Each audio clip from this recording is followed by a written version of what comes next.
For 5 long races, Lewis Hamilton's first real season as a Ferrari driver looked like it might quietly slip away. The pace was there in flashes. The results were not. There were weekends where the car looked genuinely quick on a Friday, only to fade away by Sunday afternoon.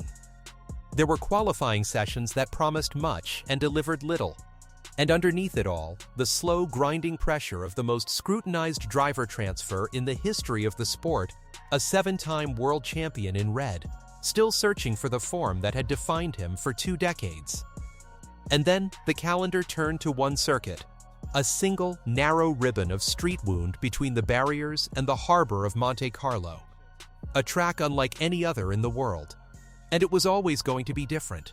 Because if there was ever one race on the entire Formula One calendar that could save Lewis Hamilton's Ferrari season, it was Monaco.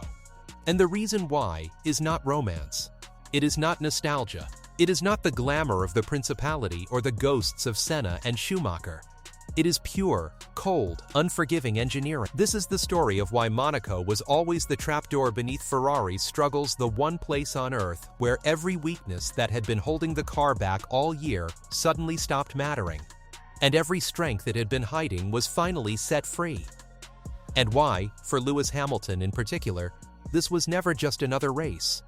It was the weekend the entire shape of his season was waiting for. To understand why Monaco matters this much, you first have to understand exactly what was wrong with Hamilton's season. And the answer is more specific and more fixable than the headlines suggested.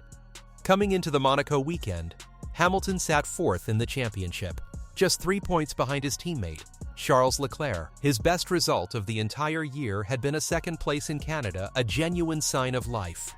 A drive that reminded everyone what he is capable of, but still not the run of podiums that the world had expected when he first pulled on the famous red overalls. After the bruising difficulty of his opening months at Ferrari, the scrutiny had been relentless, and the questions had grown louder with every race. Was the move a mistake? Had he left it too late? Was the magic finally gone? But the truth was that Hamilton's struggles were not really about Hamilton at all. They were about the car, and specifically, about one fundamental characteristic of the 2026 Ferrari that shaped everything. The 2026 Ferrari is a car of extremes. It is not a balanced, all-round machine that is good everywhere and great no. It is the opposite. In the corners, especially the low and medium speed corners, it is genuinely, exceptionally good. Ferrari's own drivers have said it over and over again. The car has beautiful balance through a turn. Strong mechanical grip, the best mid-corner adjustability of anything on the grid, meaning the driver can subtly adjust the car's line and rotation right in the heart of a corner in a way rivals simply cannot. And yet, all season, that strength had been buried because of the other half of the car's personality. On the straights, the Ferrari is slow. It loses most of its lap time in a straight line. Whatever the reason, and the team has spent the season chasing it, the car does not have the outright straight-line performance of the dominant Mercedes. And on a normal circuit, that single deficit poisons everything. Ferrari would qualify well, lead a race in the early laps, look like a genuine contender, and then, lap after lap, bleed away precious tenths down every long a few critical tenths shy of Mercedes. That phrase had become the epitaph of their entire campaign. They had the corners, they just kept losing the straights, and on most tracks, the straights win. So that was the situation. A car that was brilliant where it was slow, and slow where it needed to be brilliant.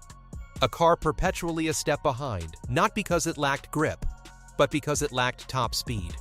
And a driver, in Hamilton, whose own natural gifts had been just slightly out of sync with this generation of machinery for years. Now look at a map of the Monaco circuit, and watch the entire problem dissolve in front of your eyes. Monaco has almost no straights, none of any meaningful length. The longest full-throttle stretch is a flicker compared to the vast runways of Jeddah, Las Vegas, or Monza. Instead, the lap is a relentless, breathless sequence of low and medium-speed corners, one folding immediately into the next. Saint-Devote, the tight right-hander after the start, the steep climb up the hill to Massenet, the sweep through Casino Square, the impossibly slow Grand Hotel hairpin, the slowest corner in all of Formula One, down through Mirabeau, then the plunge towards the tunnel. out into the daylight, hard on the brakes for the Nouvelle Chicane, through Tebac, into the left-right-left flick of the swimming pool complex, walls inches away on either side. And finally the tight squeeze of Rascasse and the run to the line. 18 corners, crammed into a lap barely over 3 kilometers long. It is the slowest circuit on the entire calendar, and it is the only one in the world that punishes nothing Ferrari is bad at while rewarding absolutely everything Ferrari is good at. Think about what that means in practice. On any normal track, Ferrari's straight-line weakness is a tax the team pays on every single lap, in every single sector with a meaningful straight. At Monaco, that tax simply ceases to exist. There are no straights long enough to expose. The one flaw that had defined and undermined the entire season was, for one weekend, rendered almost completely invisible.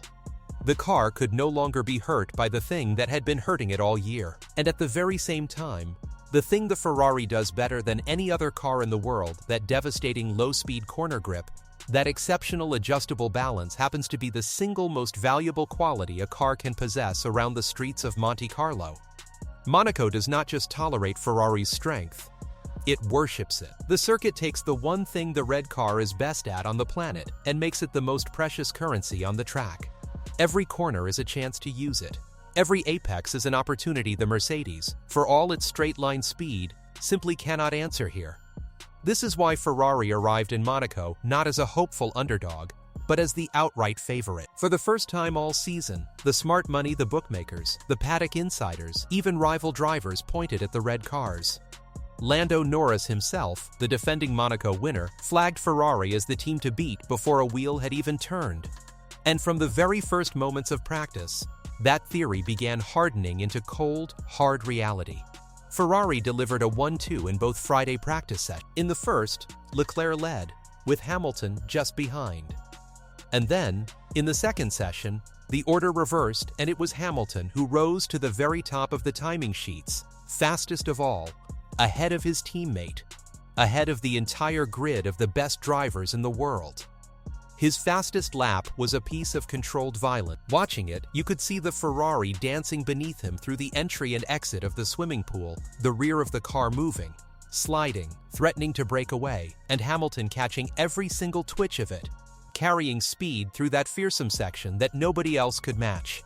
He clocked a 1 minute 13.026. He ended the day quickest, with Leclerc second and Max Verstappen third in the Red Bull. And the Mercedes pair the class of the entire field all season long. The team that had won every race to that point were left trailing in fourth and fifth, nearly 0.4 of a second adrift of Hamilton's Ferrari. Let that fully sink in. The team that had spent the whole season a few tenths behind Mercedes was suddenly a few tenths in front of them. The same drivers, the same engines, the same regulations as the week before, one different circuit. That is the entire point. That is how much the track itself, and the way it suited this specific car, was doing the work. Monaco had not made Ferrari a different team. It had simply removed the one thing stopping them, and amplified the one thing they did best. But here is where this story stops being only about Ferrari, and becomes deeply, specifically about Lewis Hamilton. Because Monaco was not just the track that could save Ferrari's season in general. It was the perfect storm of everything that suits Hamilton in particular, a near miraculous alignment of car, circuit, and driver that could only ever have happened in this one place. To see why, you have to remember the problem that had quietly defined the entire ground effect era for Hamilton. His driving style, built on aggressive, late braking and an instinct to fling the car at the apex to force it to rotate, had clashed badly with the modern generation of Formula One cars. Those cars demanded smoothness, stability, a flat and settled platform. Hamilton's attacking instinct unsettled them.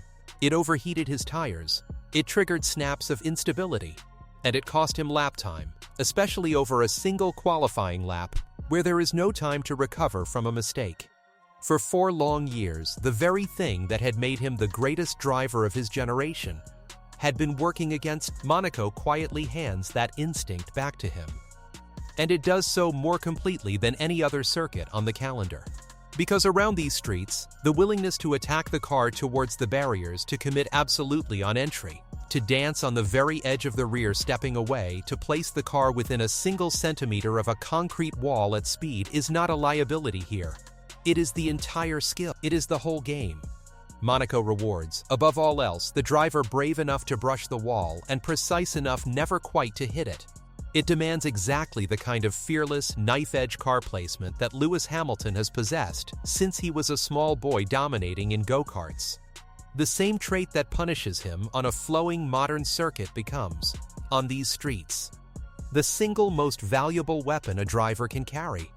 And the Ferrari, with its dynamite low-speed grip and that class-leading adjustable balance, is the ideal instrument through which to express it. For one weekend, the three pieces that had been slightly out of phase with one another all season clicked perfectly into place. A car built for slow corners, a circuit made of nothing but slow corners, and a driver whose entire genius is built on attacking slow corners with a bravery that few human beings have ever matched. Watching him trackside, observers said the same thing again and again. Hamilton looked utterly comfortable on every single lap he turned, the pace coming to him easily and naturally, in a way it simply had not all year long. This is the deeper truth of why Monaco was always the one. It was never just about a quirk of Ferrari's engineering. It was about the rare, almost poetic convergence of a machine designed for slow corners, a track composed entirely of slow corners, and a driver whose defining gift is the fearless mastery of exactly that. Three things that on any other weekend sat slightly out of alignment, all snapping into focus together in the one place on the calendar where they possibly could. And there is history woven into this too. Hamilton has won the Monaco Grand Prix 3 times across his long career. It is one of his strongest circuits, a place where his blend of precision and aggression has always found a home. He understands its rhythm, its cruelty, the way it demands total concentration for every one of its 78 laps with no room whatsoever for error. This is not a track he has to learn. It is a track that on a fundamental level he has always understood better than most. But Monaco is also Monaco. And Monaco has a way of writing its own endings that nobody sees come. Because there was one more layer to this story that almost nobody predicted correctly. The conventional wisdom said that even if Ferrari had the fastest car, Hamilton's single biggest obstacle would not be Mercedes at all. It would be the man in the other red car, Charles Leclerc. And on paper, that fear was entirely justified. Leclerc was born in Monaco. He was raised on these very streets. He has more pole positions around this circuit than Hamilton has managed in a 19-year career, and Leclerc achieved them in a fraction of the time. This is his home race, the one he grew up dreaming about, the one that means more to him than any other on the calendar. If the Ferrari was finally going to win at Monaco, the overwhelming assumption was that Charles Leclerc would be the man to do it. The narrative had practically written itself. And then, qualifying turned the entire thing upside down. It was not Leclerc who delivered. It was not even Hamilton. It was Kimi Antonelli, the teenage Mercedes driver, and the surprise championship leader who found pace from absolutely nowhere when it mattered most, dragging his Mercedes to pole position on a circuit where the car had no logical business being the fastest. Behind him, Max Verstappen, in a Red Bull that had struggled for pace all season, conjured a genuine hero lap to line up second, just 1,000th of a second adrift. And then came Hamilton, leading the Ferrari charge once again, qualifying third within 2/10 of pole position, the only other driver in that entire conversation at the front. And Charles Leclerc? The Monaco master. The home favorite. The man the whole world expected to deliver Ferrari's moment of glory on his own streets? A huge heart-stopping slide at Massenet, a late hit against the wall, and a shock final result of 10th on the grid. Read that again. On the one weekend all season that Ferrari finally had a car capable of winning a Grand Prix, it was Lewis Hamilton, not Charles Leclerc, who put that car exactly where it needed to be. And around a circuit where overtaking is famously, brutally close to impossible, where qualifying position is very nearly destiny, the gap between starting third and starting 10th is the difference between fighting for victory at the front and being trapped, helpless, in the midfield pack all afternoon long. In an instant, the entire narrative of Hamilton's season had a chance to flip on its head. The man who had been quietly losing the internal battle to Leclerc for the whole year was now at the most prestigious and pressured race on the entire calendar, comprehensively ahead of his teammate in identical machinery on Leclerc's own home turf, at the precise moment that Ferrari finally had a car worthy of the front row. If you had tried to script a single weekend to rescue and redefine Lewis Hamilton's Ferrari story, you could not have written it any better than this. That is what Monaco was always capable of doing for Lewis Hamilton. Not merely delivering a strong result on a difficult Sunday, but rewriting an entire story. Taking a season that had been defined by struggle, by relentless adaptation, by always being a frustrating step behind, and offering, in a single weekend, a stage where every disadvantage dissolved into nothing and every strength was amplified into something close to magic. Whether he goes on to convert it into victory is of course another question entirely. Monaco's 78 laps are long and merciless. The margins are impossibly cruel. A single mistake against those unforgiving barriers ends everything in a heartbeat, no matter how perfect the weekend has been to that point. Pole position does not guarantee a win here, and third place does not guarantee a podium. The race still has to be run, but the point was never truly about the final classification on Sunday evening. The point is this: of all the 24 races on the modern Formula One calendar, there was only ever going to be one place where the planets could align this perfectly for Lewis Hamilton and his Ferrari. One track where the car's fatal weakness simply vanished, and its hidden strength was allowed to take over completely. One track where the very driving instinct that had betrayed him for years was transformed into the most valuable thing on the grid.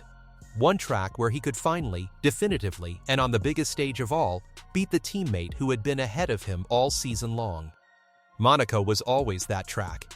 It was always the one. The only real question that ever remained was whether Lewis Hamilton would be ready when it finally came around, whether the form, the confidence, and the car would all arrive together at the exact right moment.